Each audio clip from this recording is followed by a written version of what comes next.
Hey everybody, welcome back. Join with me now. I'm super excited to introduce the world to John Dean, our technical director here at IT. Hi, how's it going, everybody? So what we're going to talk about is something I'm really hyped to talk about because it's something we've sort of talked about a little bit in the very long ago past, and we've sort of touched on it in one community stream. Andre might have mentioned it, but we're finally talking about it today. What are we talking about? Bots for Quake Champions. I can feel the stream chat's excitement of just blowing up and being super hyped. So, okay, bots and Quake Champions. What exactly does that mean for this game? So, obviously, for a lot of different reasons, it's really nice to have bots in the game. It's been a feature request that's been on the docket for a really long time. And for good reason, good cause. They're really fun to play with. It's nice to be able to play, kind of more low-key games, a little less stress with like friends and stuff like that. Yeah. Now, Quake is a very fast-paced action game, so there's also sort of a training aspect to them that's really useful, where you can get into the game and kind of get trained up. The system that I'm working on right now is going to be able to function pretty much transparently as a player. I mean, you're really not going to be able to tell the difference. Yeah. They're going to be able to do trick jumps. They're going to be able to strafe jump around. They'll do all the things that you expect to do. They'll play the game modes. They'll use all the weapons. Nice. But then the really nice thing is, as well, is that their skill level is kind of a sliding scale. Oh, so cool. If you go down to like the easy level, they're not going to be jumping around. They're going to be more just kind of running around, staying on the ground. They won't be doing trick jumps. They actually will go out of their way to avoid some of the more powerful items in the map, like mega health, heavy armor, and of course the power-ups. Right, so for lower skilled players who are maybe for the first time seeing or locating those things, it kind of helps them acclimate with where these things are, right? Absolutely, and it gives you that chance to get familiar with those items and use them and kind of feel just how powerful you can become with them. Nice. Now, as you slide up the scale, they'll start trying to contest for those items, particularly for the enemy team if you're playing like a team game. Yeah. But they'll still, under the hood, they're looking at their teammates, and in particular their human teammates. Okay. And they'll defer to them. So like if he's running and going to get like the quad or something, and you're running for it as well, he'll defer and kind of actually just kind of hang out for a sec, let you grab it, so that you have the opportunity to get that quad and then use it on the enemy team. Sounds like the best teammates ever. Yeah, actually, you guys were talking earlier about Adam made a point about how teammates stealing stuff. Yeah, they are actually built from the ground up to not do that. They try to be the best teammates. Can I hire like 3 teammates, or can I just hire one and we'll go to DreamHack Tours like in a couple of weeks here? It sounds amazing. Yeah, so I think people are really going to like that. For phase 1, because this is going to be continued development for quite a while. Yeah. For phase 1, we're going to support the basic game modes: deathmatch, team deathmatch, and of course Instajib, because we love that here. Yeah.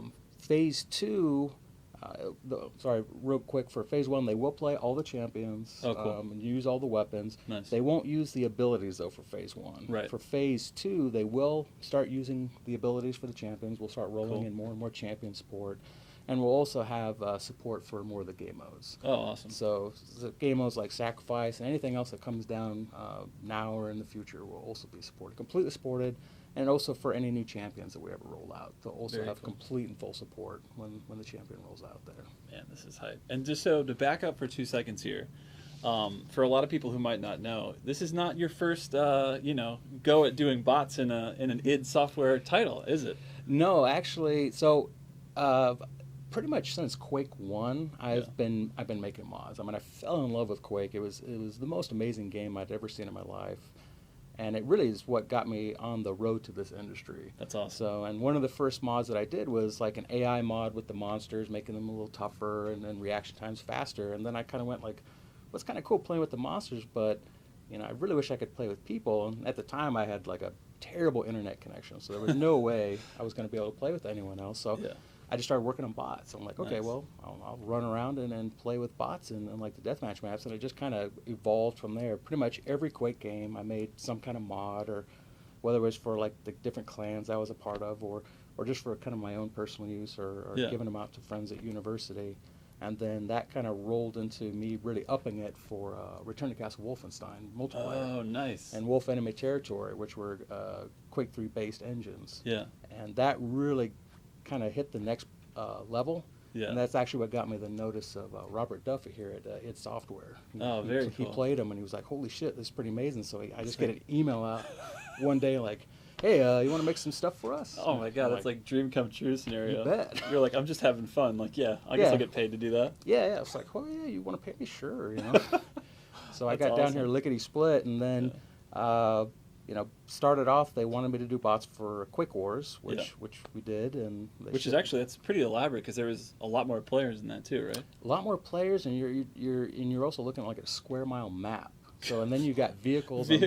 Yeah, there's a lot land, more sea, and air complexity. vehicles. Yeah, huge maps, asymmetrical teams. So each team had their own abilities and weapons and everything else like that. So it was a pretty complicated problem, but yeah, we got it done, and it was a lot of fun. People really enjoyed it. And most recently, I super enjoyed your work in Doom 2016. You did all the multiplayer bots. Yes. So in Doom, I kind of floated back and forth between a couple places where they needed me. The bots were one of the things, and of course I also did SnapMap. Was lead programmer on SnapMap as well. But yeah, we had the bots in there, so that was a lot of fun. I'm gonna shake your hand right now. That's a lot of damn good work. I mean, everybody here too, but I had a ton of fun with SnapMap and with the bots in particular. Yep. Because that was one of those things too, where like at some point, when you would reach like a threshold of okay, like in public matches, like I know exactly how well I'm gonna do, and I don't want to like mess up that. I'm not trying to discourage anyone to play the game. Yeah. I'm trying to leave like the public matches alone. So I would just start playing insanity level bots and just try, if I could do 50-0, that was like my goal every time. Oh yeah. Which I think I only got twice. It was hard. Yeah. But damn, those are good bots. Yeah. Well, and the other side of it too, a buddy of mine, we'd always play with them like on super easy, and then just like run around and just decimate them. So we'd stay up like all night till like 3 a.m, just running around chasing them down like super low skilled bots and shooting them and everything. And it was just a lot of fun. Just a stupid way to have a lot of fun. And then you can like test that everything, like weapons you wouldn't normally use, or maybe like power up combinations of how long can I make this go. Yeah, and we do like tactics and training each other and doing like all kinds of like squad stuff in there, taking the rooms and stuff. It was a lot of fun. So. That's awesome. Very cool. And so some questions we've seen on stream so far. One question that there's a couple of people who have been crazy adamant, and I appreciate your passion. It's a little nuts like how much this comes up on any content that we put up. It's bots offline. Will that happen, and when? Can't comment about that right now. Totally fair. Fair. So right now I'm literally I'm still neck deep pretty much in phase 1, as well as doing just technical director work for the rest of the game and everything else like that. So there's a lot of really, really good stuff coming down the pipe. Can't talk about all of it yet, but it's definitely coming, and we're working really hard here. The whole team's really pushing hard here. So it's a really exciting stuff. Yeah. But yeah, I can't give too many details just yet. That's fair. Plus, we're an online game, so let's do the online thing first, right? Yep. Let's get that going. Yep. Okay, cool.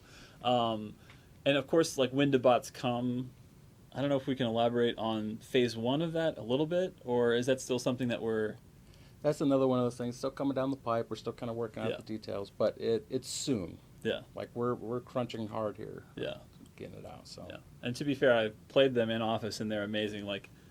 Oh yeah. The first time I actually played them, before it was spoiled that I was playing with bots, I really had no idea. I was looking around and I was like, yeah, this guy's pretty good. Like, I think I know everyone that's in this game. I'm not even sure who this one in particular player is. It's a bot.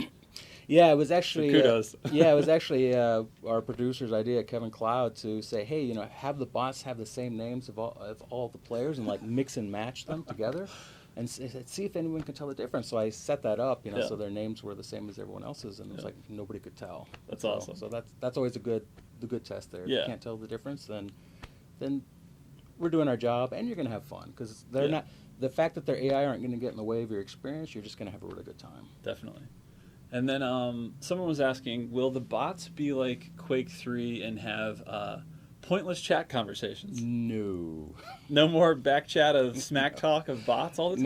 No, because those get pretty old pretty quick. I mean, they might be fun the very first time, but it also kind of calls out the fact that they're bots. I think for most people, myself included, I just want to have a good time. And whether it's training with them or just beating up on them or just, pushing myself and my skill and everything else like Yeah. that. I just want to have a good time. I don't Yeah. really need to get the chat Yeah. bot stuff. I so. think especially in this game in particular, where there's so much going on with just keeping track of where your team is and what you're supposed to be doing and where everyone else is and what your stack is, that it's like there's not really a lot of chat in game right now. There's not a ton of No. like back and forth. I mean, every now and then a funny thing will happen and somebody might stop and say like, Yeah. you know, LOL or nice shot or something. But really, it's like that Quake 3 thing was like pretty overwhelming, and I think would not have a place in this game, rightfully so, because it's like Yeah. unless we're doing like chat binds, it's like we don't play that game anymore. Yeah. Now we're just focusing on playing the game and not all the smack talk. We can do that on comms now, right? Yep. Whereas maybe in 1999 and so on and so forth, it was TeamSpeak and Discord and all that stuff was not really where it is now. Yep. But we can smack talk Absolutely. live and in person now, which is Yep. way more fun. Yep. Absolutely. Yeah. So thank you so much for being with us. Thank you. Thank you for dropping this bot bomb on the world. It's coming soon, phase 1. We're super pumped. And I think we're going to switch cast one more time here, and we're going to take